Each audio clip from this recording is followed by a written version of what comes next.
Hello friends, இன்னைக்கு நம்ம எதை பத்தி பார்க்க போறோம் அப்படின்னா, இப்போ நீங்க வீடியோ பார்த்துட்டு இருக்க என்வி ஃபேமிலிஸ்ல யாராச்சும் யூடியூப் ஸ்டார்ட் பண்ண போறீங்க, யூடியூப்ல வீடியோ அப்லோட் பண்ண போறீங்க அப்படின்னா உங்களுக்கு இந்த வீடியோ ரொம்பவுமே யூஸ்ஃபுல்லா இருக்கும். இல்ல உங்க ஃப்ரெண்ட்ஸ் யாராச்சும் ஸ்டார்ட் பண்ண போறாங்க அப்படின்னா அவங்களுக்கு இந்த வீடியோவை ஷேர் பண்ணுங்க. கண்டிப்பா யூஸ்ஃபுல்லா இருக்கும். இந்த வீடியோ பார்த்து முடிக்கும் போது உங்களுக்கு ஒரு கிளாரிட்டி வரும். நம்ம யூடியூப்ல வீடியோ பண்றோம்னா இந்த மாதிரி எல்லாம் கூட ப்ராப்ளம் இருக்கு. ஒரு வீடியோ பண்றோம் அப்படின்னா அதுக்கு முன்னாடி நம்ம நிறைய ரிசர்ச் பண்ணணும். இந்த வீடியோ பண்ணலாமா, இந்த இடத்துல இது லீகலா அப்படின்ட்டு நம்ம ரிசர்ச் பண்ணிட்டு அதுக்கப்புறம் வீடியோ பண்ணணும் அப்படின்னு சொல்லிட்டு ஒரு கிளாரிட்டி வரும் நம்புறேன்.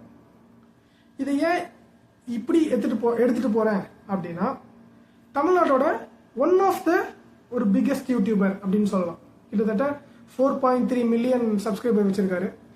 இர்ஃபான் வியூஸ், அதோட ஓனர் இர்ஃபான் 2 days பிஃபோர் ஒரு வீடியோ அப்லோட் பண்றாரு. அந்த வீடியோக்கு தமிழ்நாடு கவர்மெண்ட்டை சேர்ந்த மெடிக்கல் போர்டு நோட்டீஸ் அனுப்புறாங்க.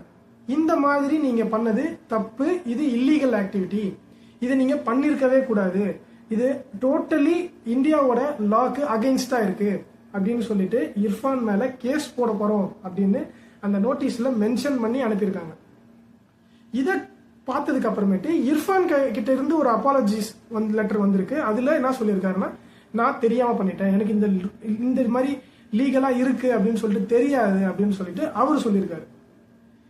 இது என்ன கேஸ், எதுக்காக கவர்மெண்ட் இர்ஃபானுக்கு இந்த நோட்டீஸ் அனுப்பணும், இர்ஃபான் என்ன தப்பு பண்ணாரு, இந்த தப்பு தெரிஞ்சுதான் பண்ணாரா இல்ல தெரியாம பண்ணாரா, இதை பத்தி தான் இந்த வீடியோல பார்க்க போறோம்.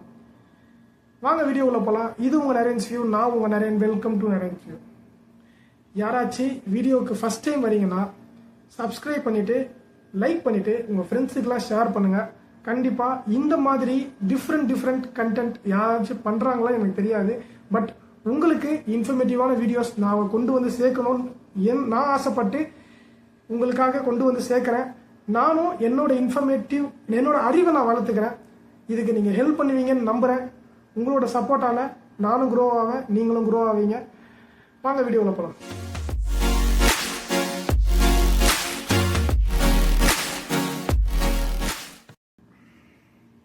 இது என்ன கேஸ் அப்படின்னு சொல்லிட்டு நம்ம பார்க்கறதுக்கு முன்னாடி இர்ஃபான் என்ன பண்ணாரு அப்படின்னு சொல்லிட்டு நம்ம டீட்டெயில் கொஞ்சம் ஷார்ட்டா பார்த்துட்டா இதோட கேஸோட எங்கிருந்து ஸ்டார்ட் ஆகுது அப்படின்னு சொல்லிட்டு கிளியரா நம்மளுக்கு புரிஞ்சிடும்.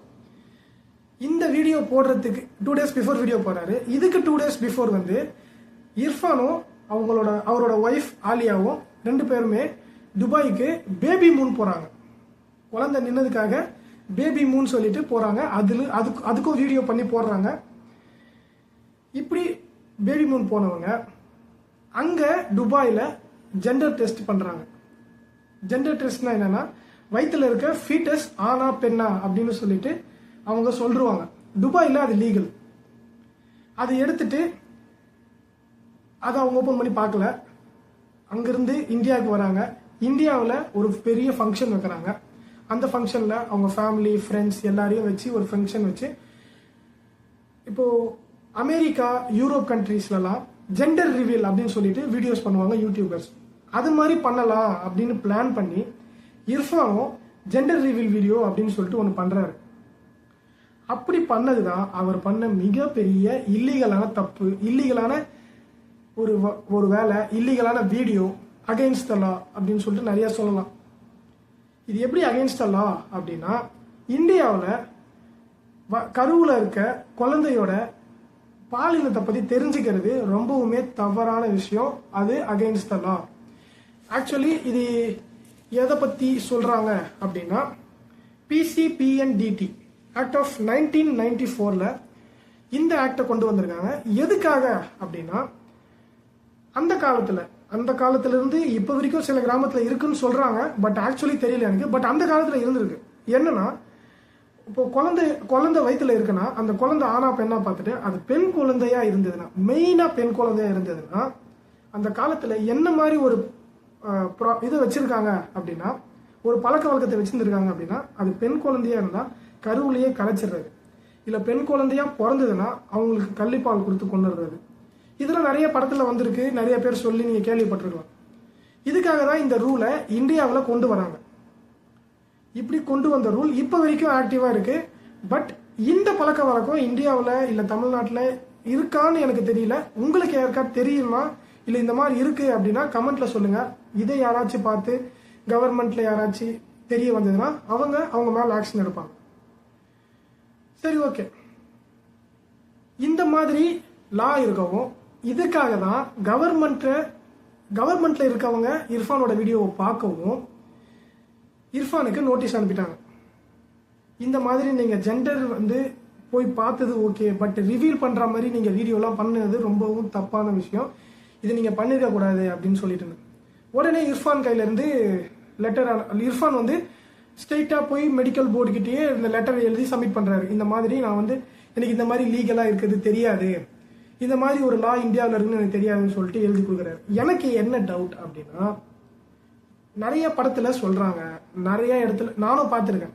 பட் இந்த வீடியோவும் நான் பார்த்தேன், எனக்கு அப்போ தோணலை, பட் இப்போ தோணுது. என்னன்னா, எல்லாருக்குமே தெரியும் இந்தியாவில் எந்த டாக்டருமே ஜெண்டர் சொல்ல மாட்டாங்க, அது ஆணா பெண்ணான்னு சொல்ல மாட்டாங்க. எதனால அப்படின்னா இந்தியாவில் அது இல்லீகல், சொல்லக்கூடாது. அதனால தான் டாக்டர்ஸ் யாருமே சொல்ல மாட்டாங்க. அது எனக்கு கூட தெரியும். அவ்வளோ பெரிய யூடியூபர் அவ்வளோ ரிசர்ச் பண்றாரு, அவருக்கு தெரியாம இருக்குமா? இது ஒரு கேள்வி. இதுக்கப்புறமேட்டு கவர்மெண்ட் கிட்ட ஒரு கேள்வி. இது அவ்வளோ பெரிய கேஸா பேசுறதுக்கு இதுல அப்படி என்ன இருக்கு?